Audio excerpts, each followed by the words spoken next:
Hi there. So we are all here together to discuss what drives top sales talent and how data plays a pivotal role in identifying those top traits within the top GTM talent. I am joined with me. I have Joshua and Meeta. Your host, am Manav, who's the co-founder of BarRaiser, and I'll let the panelists quickly introduce themselves so that we can jump into the interesting discussion that we're going to have. Quick logistics. During the conversation, we will have a couple of polls that I will moderate during live during the conversation. And this one is primarily to know the perspective of our audience as well. And at the end of this, we'll have some time for Q&A where people can type in their questions, and I will moderate those questions to the panelists as well. Meeta, can we start with an introduction, please? Sure. Hello to everybody. I'm really pleased to be here today with Josh and Manav and to have this discussion. A little background about myself. I've spent the last 25 years starting up and building high growth businesses in the B2B space, driving revenue growth, international expansion. Spent time almost a decade plus as a co-founder at a company called Procurian, which was in the procurement outsourcing services space.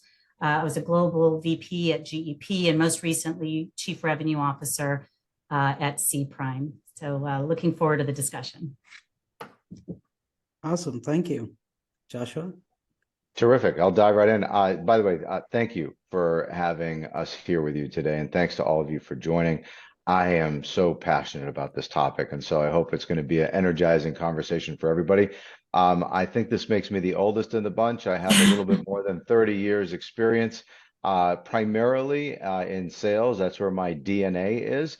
And I've also had a few experiences leading global RevOps, and incorporated into that includes the opportunity to lead talent and staffing teams along the way. My primary experiences are with Dell, Avaya, Palo Alto Networks, Poly, Datto, and most recently as Chief Revenue Officer at Netrix Global. And this is a great conversation to have. I hope there's a lot of interaction. I know that's done over chat and through the polls that Manav is going to be leading us through. But the more opportunity we have to interact, and especially when we get to the Q&A, that would be terrific. So thank you so much for having us here. And Meeta, it's just wonderful to be here with you. Likewise. Thank you both. And Joshua, since you clearly mentioned your experience as well, I'll start with you and talk about your experience itself, right? So we're going to talk about what are the different traits of top talent when it comes to GTM. And in your experience, what are the defining traits that set apart from, a mediocre or an average sales talent to a top sales talent?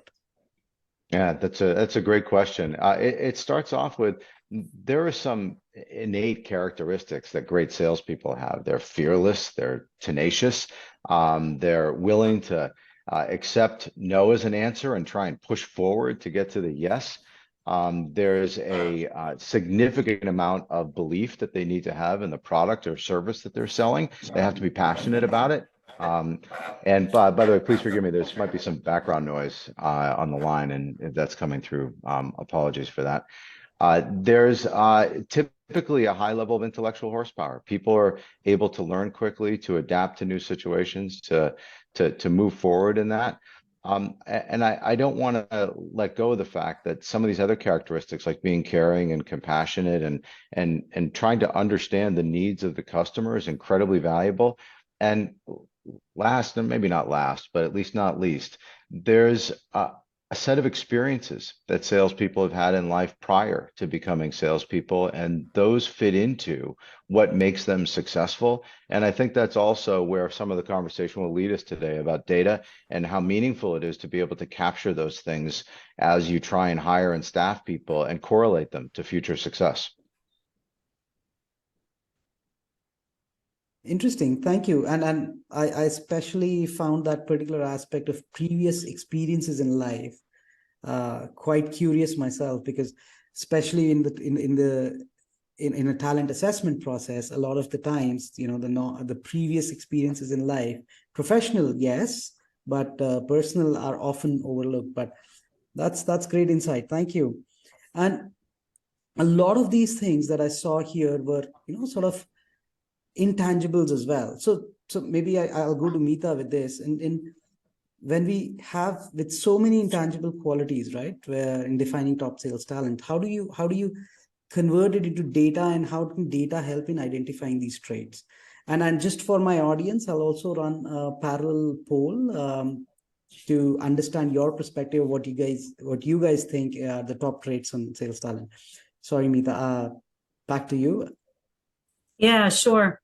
So, I mean, I suppose that's the money question, right? That's relevant to all of the strategic growth function, revenue function. One could argue all functions. How to really assess those tangibles, but because what may work in one business or one vertical or one country, may not work in another. But I think first, it is important to try to get the tangibles right, which that itself can sometimes, be a little difficult.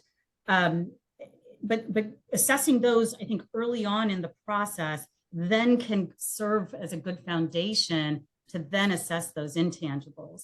And so some of those tangibles, you can look at predictive analytics and say, okay, if somebody has, continuously met their annual revenue quota or quarterly revenue quota, or they have a certain win-loss rate, I mean, we can look at that kind of data and then use some predictive analytics around that. We can look at experiences such as, do they work in the enterprise space with large enterprise clients or SMB? What kind of verticals do they have experience in, whether it's pharma, BFSI, technology, so on and so forth.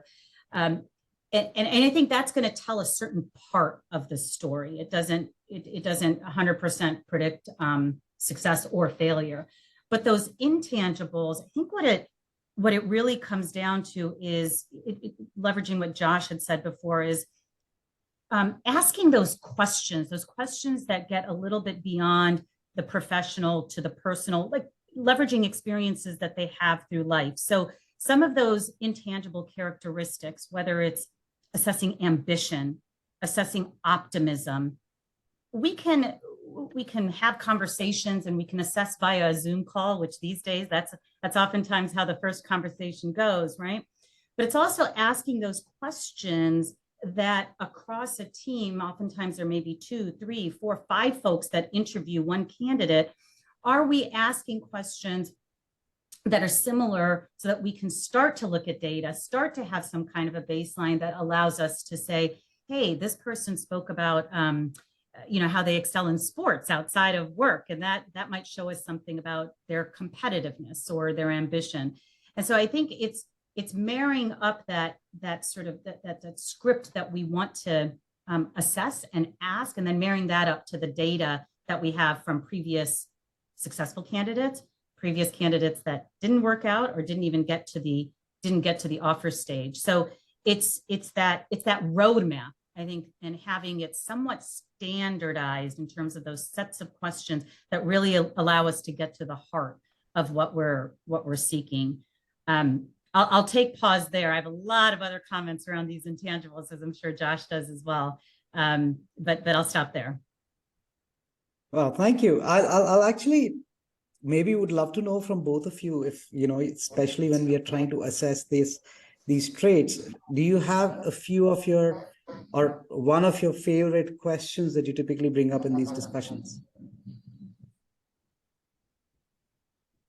I'll let you go, Josh. Sure. It's interesting. I tend to be very conversational in my interview process, and I try and spend as much time getting to understand the motivation of the person who's in the room. And those questions are typically tailored to their prior experiences. I am a fan of questions that start with, tell me a time when. So to give people a chance to tell stories about their experience and what's most important to them. I try and, what Meeta said about standardization of questions, I think is incredibly valuable, especially across a large panel of interviewers. And when you have 5 folks that are coming in, creating the right pathway to make sure that you get everything answered is valuable. And I do try and give other people on the interview team the chance to ask those questions before I get into the process, so that when we get there, we've already uncovered a great deal about what's important to them and how. And in particular, when I looked at your at the poll that just went by and recognized that I can't vote on it, I'm going to weigh in for a moment anyways. There's a piece that you had in there about the I think it was intrinsic motivation is what I said, and I can't see it on the screen now. The you can't boss want to, as and I'm stealing that phrase, by the way, from somebody that mentored me over the years. And the ability to understand how motivated somebody is to be successful and why, I like to spend a lot of time in there. Thank you. Yeah, I'm going to steal that as well. I would agree very much with that. I also like to hear the stories. One really important characteristic that I seek is articulation, being able to articulate whatever the story may be. Because if you think about sales, it is articulating a value proposition or communicating the story of a particular technology or a particular professional service, whatever we're in the market for. But being able to articulate that in a way that connects with the customer, the stakeholder, the CXO, I think is extremely important. So getting the stories from that candidate. If any of my team members are on this, they'll know what I'm talking about, because I think that comes across more, that's probably more important in terms of connecting with your audience, with your the key buyers, the influencers, than anything else, because you'll always have folks that can, for example, do a demo of a platform. It could be BarRaiser in this case, but being able to really connect with what are the challenges, what are the obstacles, what are we trying to solve for, and being able to be very articulate about that is I think one of the key characteristics. I love what you said, Meeta. I'm gonna jump in and add on, and so forgive me if this is a little bit off script, but No, the that's okay. ability to learn from people's questions is also incredibly valuable. I think that salespeople, great salespeople, tend to be inherently curious. They want to know what's important to their customers. They want to be able to do needs assessment and understand what's valuable. Meeta, you talked about value proposition. The best way to present a value proposition is once you learn about what's valuable to that customer, because it's different for every single one. And the other thing that I think is relevant is that the questions that you ask are incredibly different depending on the level of salesperson that you're working with, depending on how they're going to be going to market. And so, the difference between interviewing a inside focused BDR versus a field focused major account manager, those are radically different interview processes and questions with a different expectation for what they're going to be focused on and what their answers are. Oh, thank you. Maybe my 2 cents is, and what I heard from both of you is also, the sense that questions are asked or articulation is being done by the sales folks. And we see that so often because the power of those discovery calls, as they say, are just immense, right? You can't provide someone value without actually finding what they're looking for, or what they're actually is going to be valuable for them. So thank you. I think that's deep insight.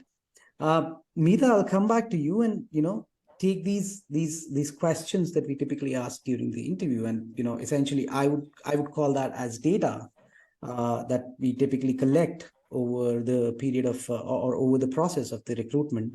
Do you have some strategies for hiring managers, recruiters, organizations in general on how they can employ this data for a smarter or a better hiring?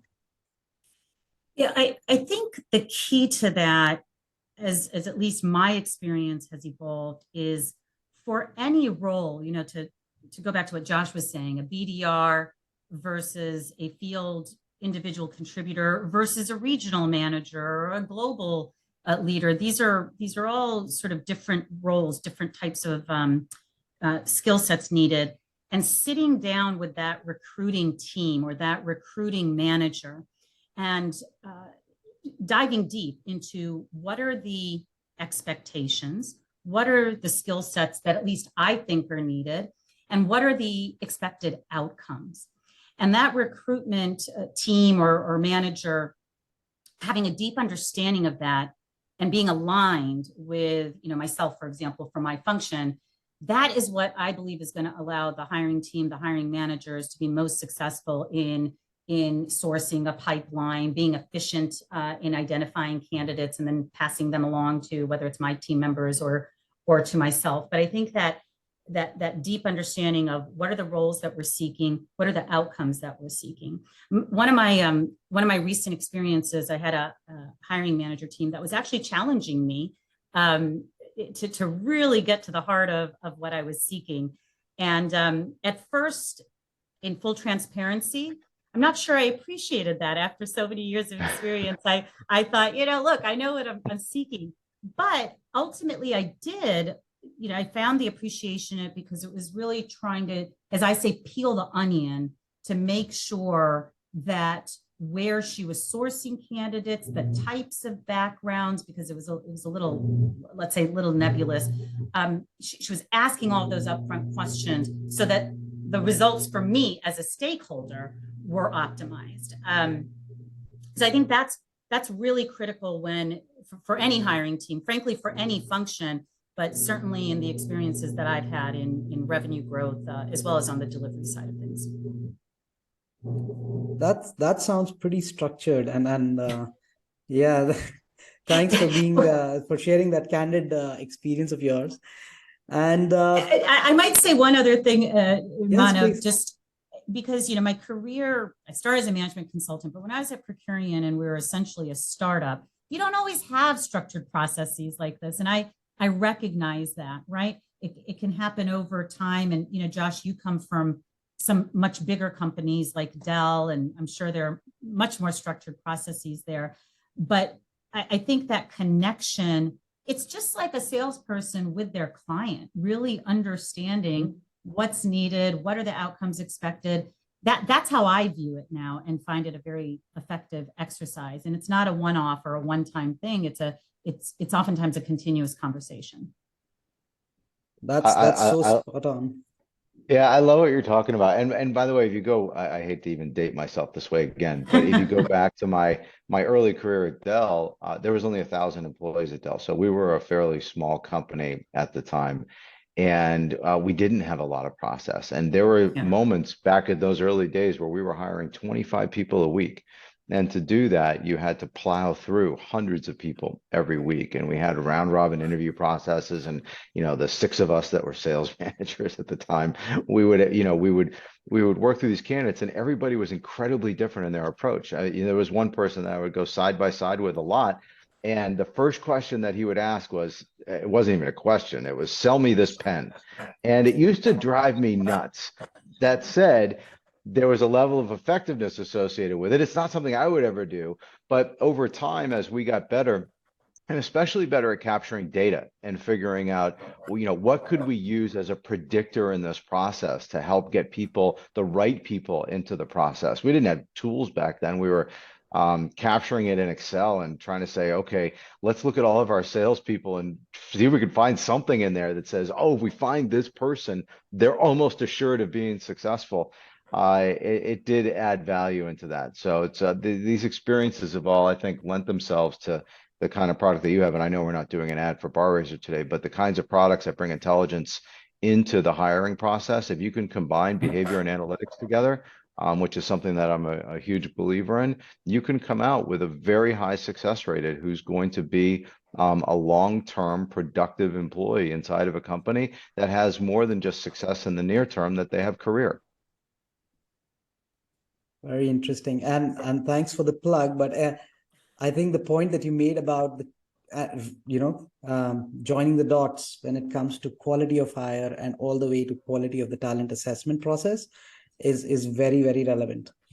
In fact, as someone who's in a GTM function and primarily talks to talent acquisition, I also feel, and this is to your point, Meeta, is that I think talent acquisition is very much like a sales function. There are so many similarities. That's just uncanny. But yeah, moving on, and now we're talking a little bit about tools and technologies, right? Like that you can adopt that are probably out there. Everyone's talking about AI these days, so we will not escape it either. But let's talk about the different tools and technologies that you have at your disposal. And Joshua, maybe some of the innovative tools that you have seen make difference in this journey of hiring good talent in sales. Yeah, thanks for asking that. I'm not going to plug a particular tool right now, but I am going to share that there's been a journey that I've had the good fortune to be a part of. And if I go back again to the Dell years, we had this exercise, it was probably 1996, maybe 1997, where we took all of the firmographic data about our salespeople and we piled it into this Excel spreadsheet, or maybe it was Brio at the time. I can't even remember what we were using, but yeah, no, I just dated myself again. Cube data, go way back. The opportunity to try and pull things out of that and say, well, what do we look for? How do we look for it? And then how does that bridge into the kinds of questions that we ask? We ended up with answers that nobody could have put together without having the data. And one of those answers, and I'll just use one example because it was stunning at the time, is that every single shoe salesperson that we hired was successful. I wouldn't have guessed that. I would have had no way of knowing that. There was no way for me to look across the landscape of our organization, hundreds of salespeople at the time, and known that people that sold shoes would be incredibly valuable to Dell. That's the last thing that I would have thought. But when you start to break it down and say, well, what are the characteristics of people that sell shoes? Well, they have to be good at asking questions. They have to be good at going across multiple products. They have to be very interactive. They have to be willing to help people change their mind. They have to be willing to ask important questions about their needs. And it sounds simple right now, like what size shoe do you wear? Or, what are you going to be doing with the shoes? Or where are you going to be wearing them? Or what's most comfortable to you? Like those questions, they're meaningful and they lend themselves to other types of sales cycles. But as we go on this journey from 30 years ago until now, and we have all these ways of using the power of compute and artificial intelligence and of compiling data not only from your own organization but from others, and of taking a look at how the past predicts the future. Having a tool at your disposal and having people that know how to read the data is incredibly important. And Mita, you said something that really resonated with me, and that's the connection that you have with your staffing team. I know that personally, one of the things that I found great value in is we do interviews together. I want them to hear the questions that I ask. I want to be able to talk with them afterwards about why I found value or lack thereof in the answer that I got. And I want to hear the questions that they ask. And so I would join screening calls at times, and they would join final interviews at times, and everything in between. And that way you get even more data into the process and you start to value things. How do I rank the importance of this particular piece of data? We have to get it, but is it a 2 on the value or is it a 9? How do you put all those things together? Nice. And shoe salesman and Dell. Wow. Thanks. Amita, you want to chip in? Yeah, sure. That's fascinating, Josh. Yeah. Okay, so when I think about tools or platforms, I'll borrow Josh's statement. I'm not going to plug anything in particular, but I think my personal journey or evolution with the tools or the benefits that I've seen is, I've been part of processes where you have 3-4 folks that are going to interview. It's finally going to come to me. The recruitment team is still chasing down each individual to get their emailed feedback. And it's a somewhat disjointed process. So leveraging some of the platforms just to have a repository, okay, one source of truth wherein the information, if I need to see what are the specific comments that Josh has regarding candidate X. And sometimes I've also seen we put a score against that candidate. It doesn't, unless it's absolutely abysmal, it doesn't necessarily knock them out of the process. But there are key things that I can look at before engaging with the candidate. So I think that just drives just basic efficiency, in the process, to have that repository, and we can always go back and look at the feedback. Now, I think that the next level, and Manav, you and I have had a conversation about this, is that I also find that I'm scripting, so far, I have been scripting my own questions of what I want to assess based on the characteristics that are important, to me or to the team. And then as I'm going through an interview process, you start to think of how's this discussion going to flow, rather than what would be really useful to me is I've got a tool that knows the questions that I need to ask. And then based on the responses that I'm getting, it can actually help me to guide the discussion in one way or another. So if I tie it back to, one of the first questions, Josh, that you were responding to, hey, what are some of those key characteristics or traits? Well, we all have our own way of assessing what is ambition, right? Or what is optimism, or any of these sort of intangibles. But if there was a way that the platform can help to guide me towards those stories or towards those answers, rather than thinking on the fly, because I think that then helps to standardize a bit. And I use the word standardize cautiously, because it's not just about asking the same questions over and over and over again, but to have data that you can look at to use for any kind of behavioral analytics or the predictive analytics. There has to be some level of standardization to it. So that's something that I haven't gotten to yet. I know that I know BarRaiser has those kinds of capabilities, and but I think that is where everything is headed, and that's really leveraging AI then as well, which is what the next decade and beyond is about. But not having to, it's driving efficiency in the process. It's driving some level of standardization in the process, hopefully driving out a level of unconscious bias that can occur with any of us as we're having our discussions and interviews. So I think the tools certainly help with efficiencies. Tools certainly help for having one source of truth for information to refer back to, and then I think that there's a next level that this can all go, for me at least.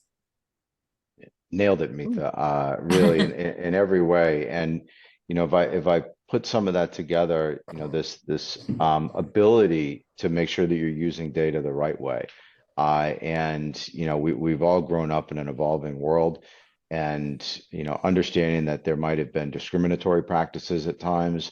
Understanding that you could be with a company that has discriminatory practices, you've got to find a way to get away from that, and you've got to find a way to remove that set of biases. And there's a couple things that have jumped out at me. One of the ways that we've dealt with things a lot of the time is to do phone screens before we do live or face-to-face interviews, and remove some of that potential bias from the conversation and get people focused on what's important. The other thing is to make sure that the data that you are piling in is true data. It's experiential data. It's data about using that past to predict the future. Some of it is simple, Meetha. You mentioned about how did they achieve before earlier in the conversation. And so understanding, what were their quota performance levels? What are the awards that they've received? What kinds of technology did they sell? How did they sell? What did they sell? By the way, there's a question there from Avinash about, and forgive me if I pronounced that incorrectly, but Avinash asked a question about, correlations that are successful or those that may not work. And the answer is yes, it's very situational. And so understanding what correlates are important is going to be very specific to the organization, to the product, and to the sales methodology that you're using. And you have to figure those out through the data. I certainly think that, there are times that I thought, oh, all people that were athletes, you mentioned that earlier too, Meetha, so I'm going to keep keying off of you. Oh, anybody that was a college athlete, they're going to be successful. But the reality is that's not true. There has to be other components that fit into that. And it's the combination of those correlates that create a key predictive analysis as a unit, as a whole. That shoe salesman one, and Avinash, you asked about that as well. That was one of those weird things that popped out. And we said, oh my gosh, how is that even possible? But the reality is that the combination of what else fit into those people that sold shoes also was a part of that. it wasn't just that they sold shoes. How did they get to become a shoe salesman? We also figured out that door-to-door salespeople were incredibly successful. If you sold encyclopedias or vacuum cleaners or, insurance, or I sold insurance door-to-door as a great example. Good gosh, that has to be one of the most awful jobs in the world.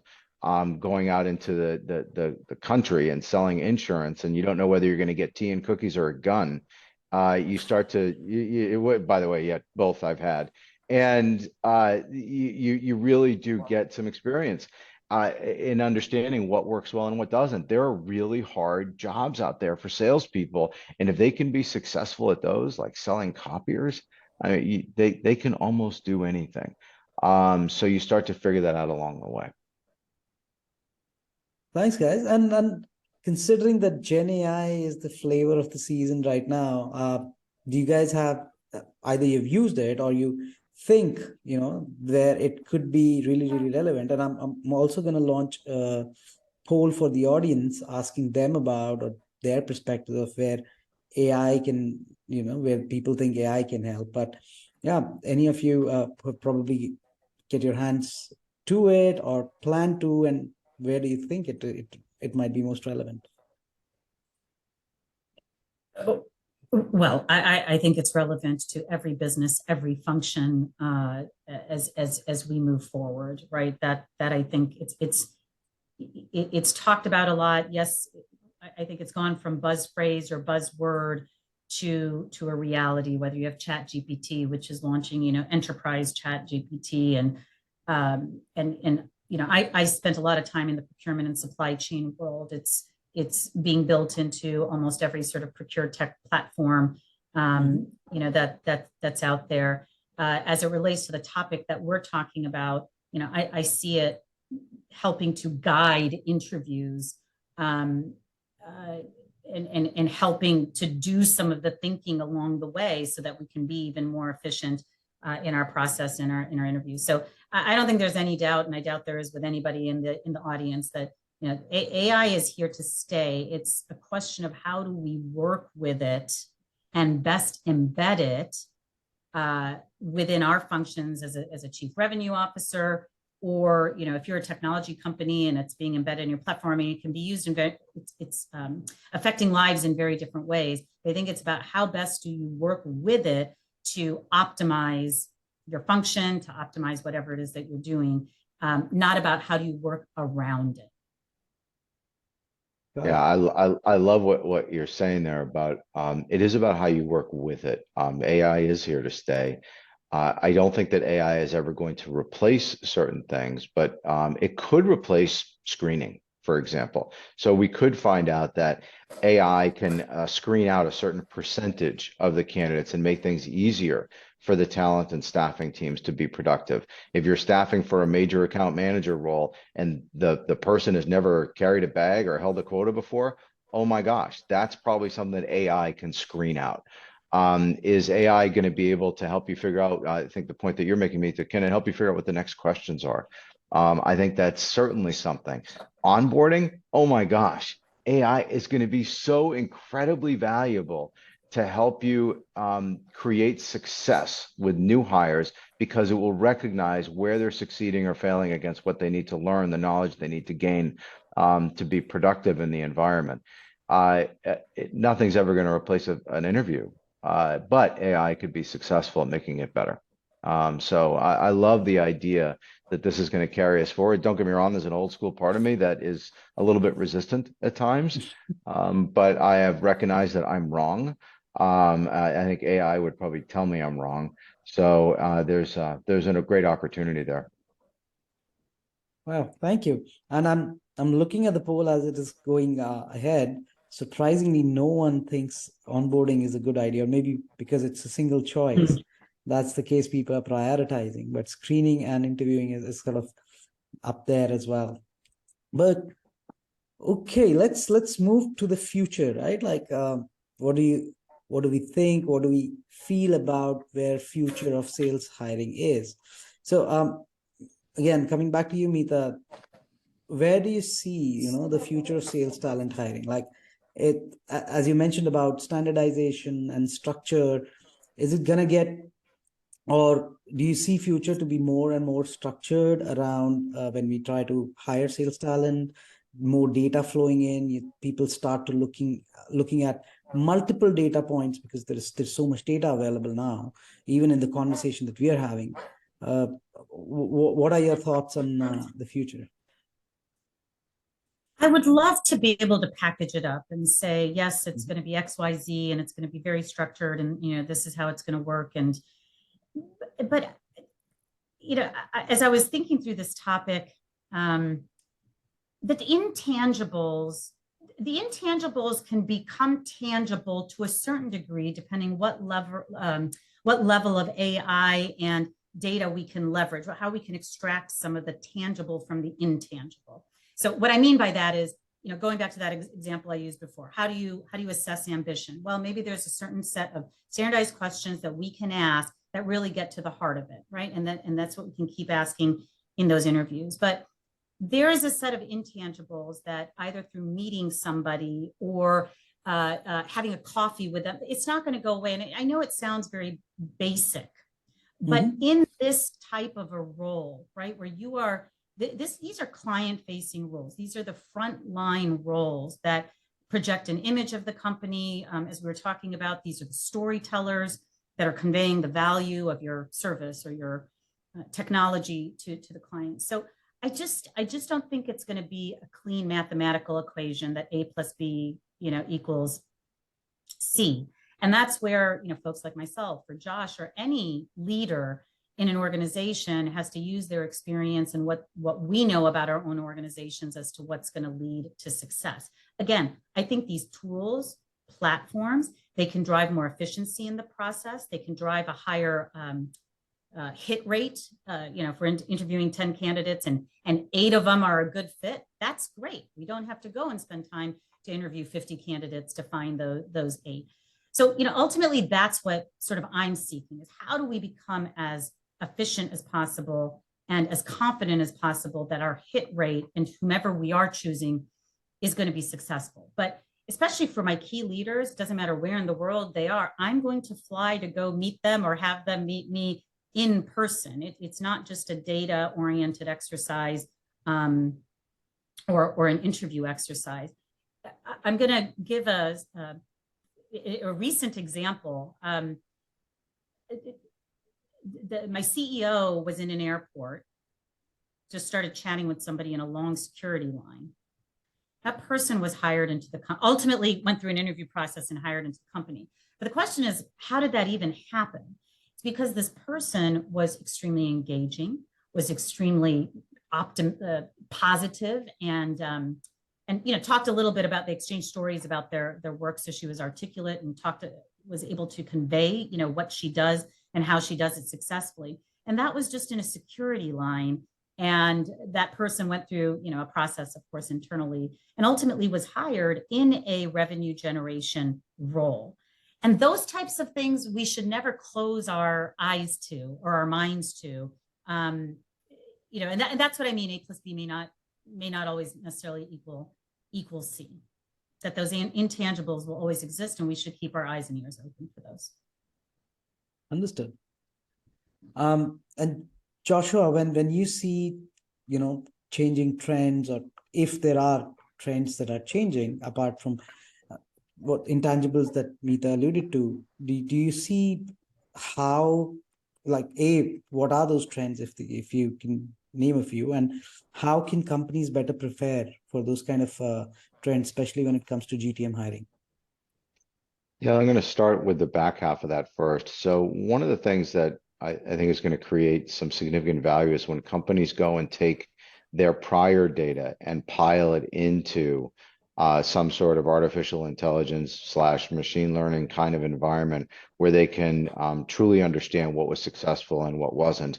There are too many instances right now, and I've seen them live, where people are saying, okay, great, we'll use this going forward. Well, it's going to take years to get the data out of it going forward that you really need.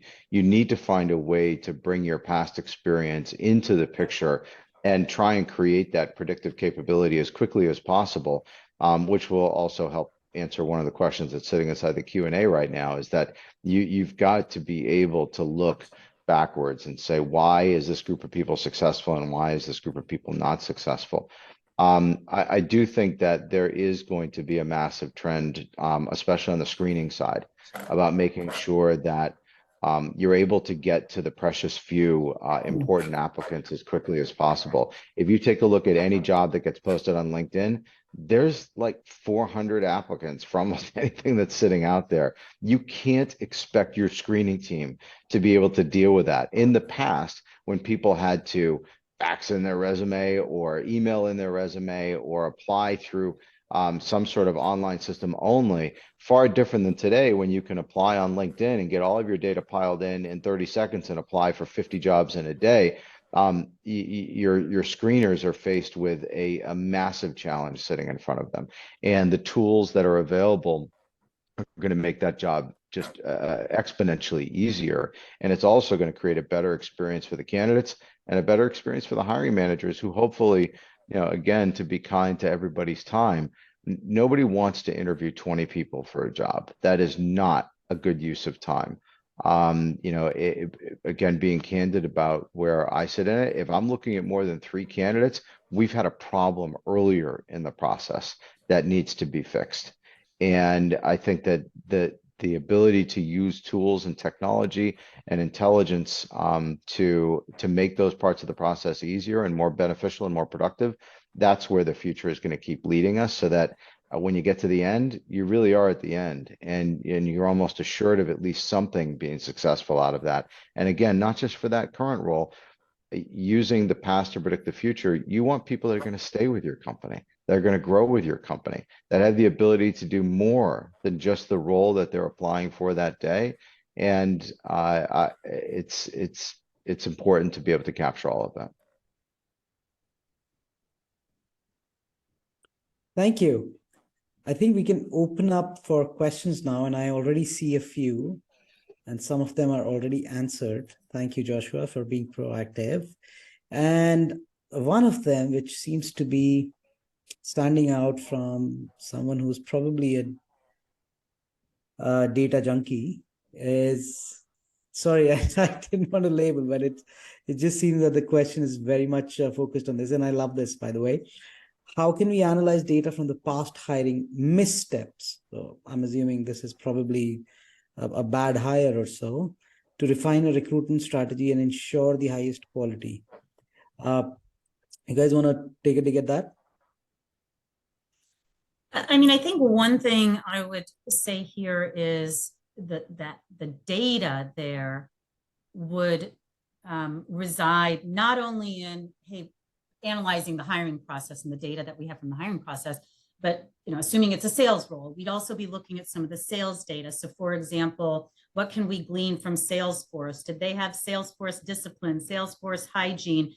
Gong is another technology, reviewing those calls. How active and proactive are they in following up? And I mean, it's somewhat tactical, but for those, I'm talking about just sort of, let's say a field sales role, it would be looking at data within that sales or revenue function, the data available there, as well as probably how did we conduct the hiring process, to look at those data points to kind of ascertain what worked or what didn't work, or the missteps, as this question is posing.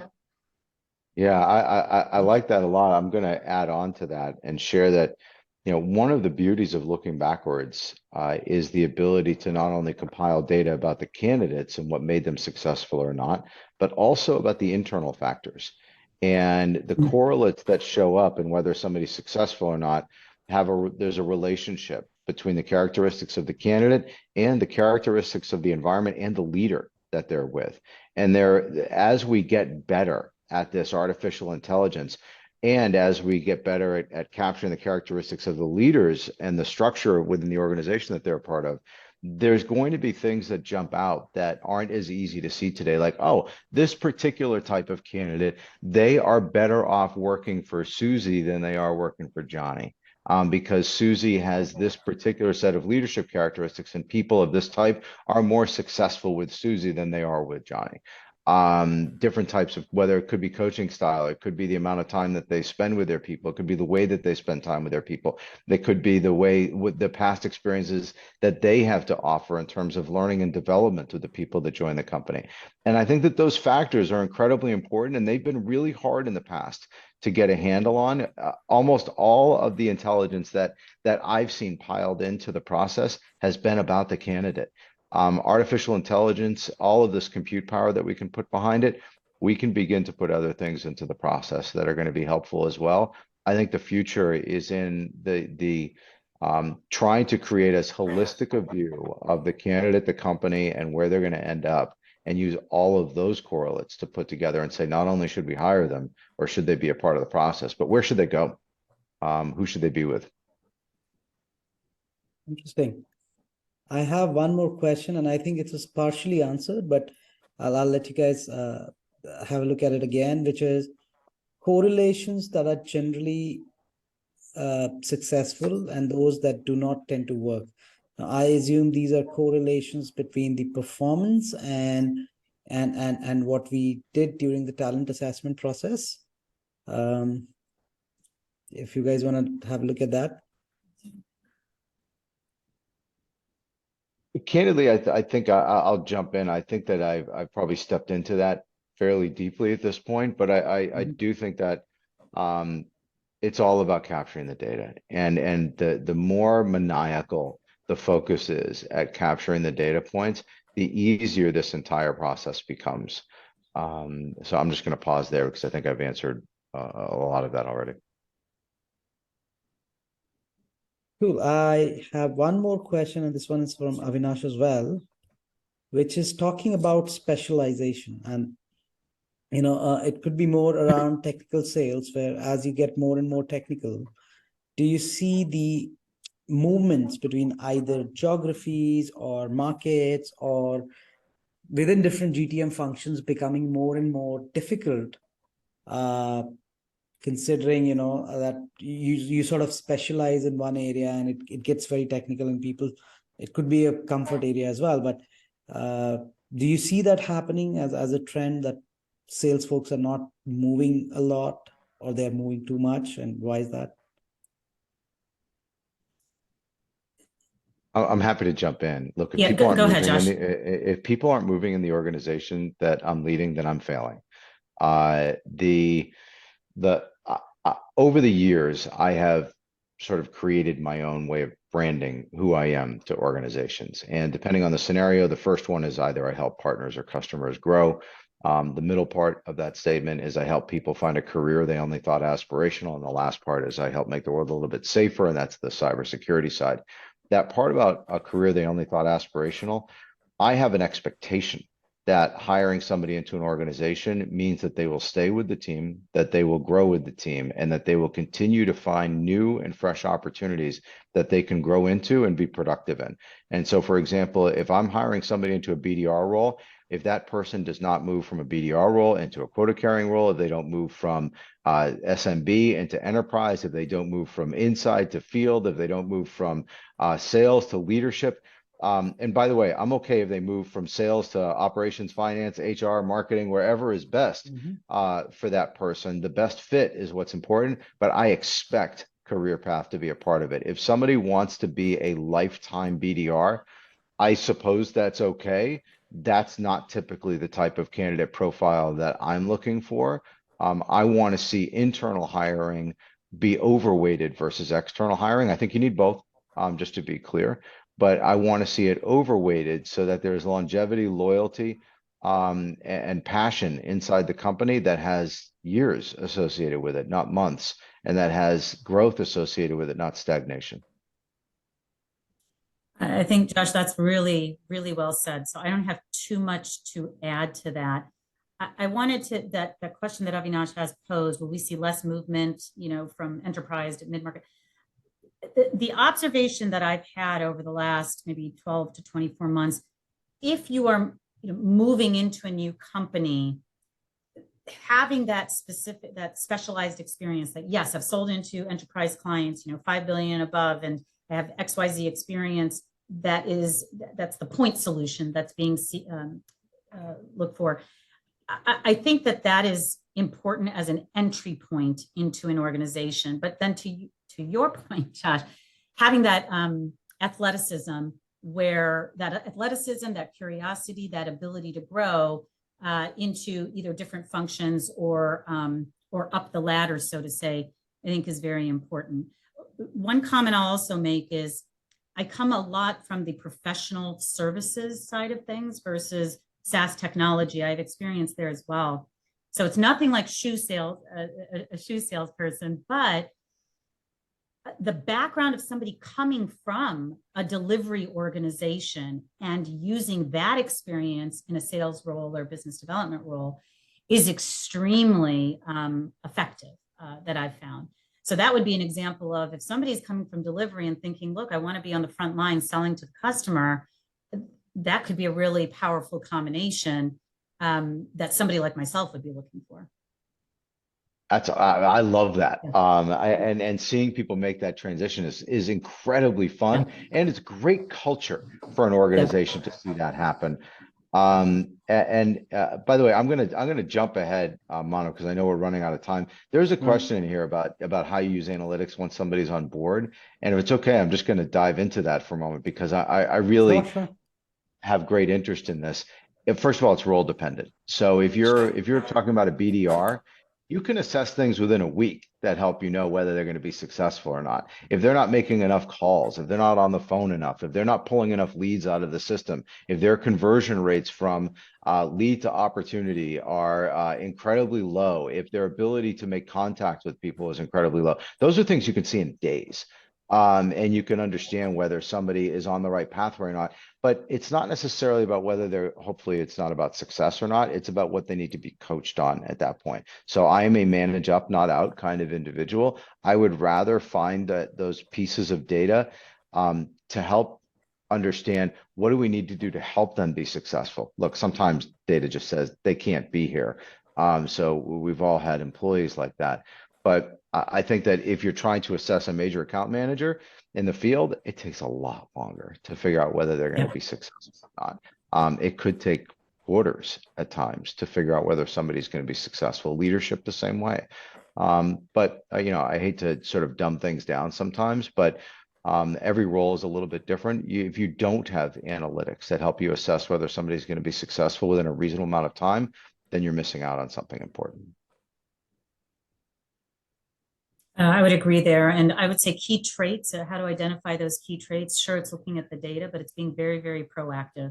Again, in sort of that, I'm talking about in a typical sort of field sales role or BDR role, being very proactive to learn about the technology, learn about the services, learn about the company, learn about the client base, and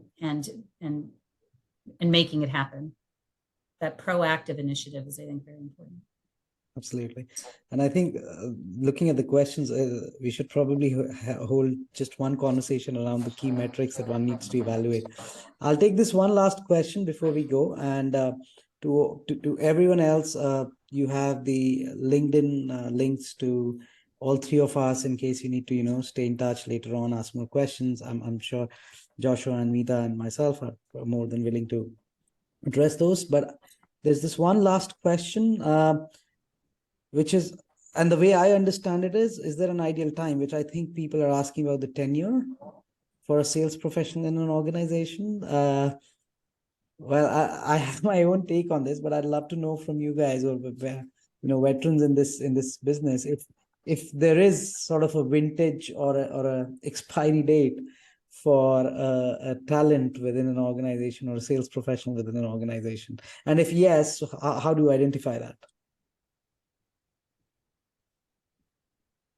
Meeta, do you want to jump in or would you like me to? You go ahead. All right. So first, I don't put an expiration date on anybody. I think they tend to put that date on themselves. If they're willing to work hard and be productive, and in a sales organization, you got to make your numbers, right? There's table stakes. Then I would love to have people be around me for decades. and hopefully changing and growing all along the way. I think people tend to self-impose expiration dates. They begin to check out. They begin to not find passion. Now, as leaders, hopefully we recognize that and do something about it and help bring them back in. Again, manage up, not out. It's expensive to hire people. And just being a human being, I tend to care about the people that are part of the organization. I would like them to be happy doing what they're doing. If they're not, let's find a way to make them happy. That will bring productivity. And if they can't be happy, look, sometimes they're not right for the organization, or the organization's not right for them. And that's okay too. But I don't put an expiration date out there. Yeah, I agree with those sentiments completely. I mean, there are two sides to that coin. That sales professional needs to continuously assess, are they learning, are they growing? But my responsibility or my team's is to create those opportunities as well, as long as they're performing, of course. Those are table stakes, as Josh mentioned. I'm not looking for anybody to leave the organization. I think the more experience and the more depth of knowledge of the company as we're growing, that only helps us, especially in high growth environments that I've been a part of. Thank you both, and I apologize to someone who has posed this question if I've understood it wrong, but that's about it. Yeah, so I'll just put down some closing remarks. As I said, everyone, please, we are all available. Can be reached out if you have more questions. I'm sure Meeta and Joshua are happy to address those. You can connect with them on LinkedIn. And I would like to thank both of you, as well as all the people in different time zones who have taken the time out and attended this webinar today. It was a really, really interesting and insightful conversation for me.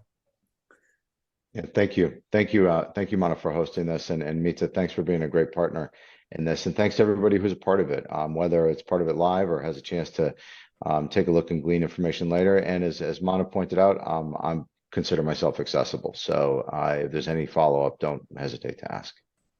Likewise, thank you to all. And I appreciated the conversation, and feel free to follow up to the audience.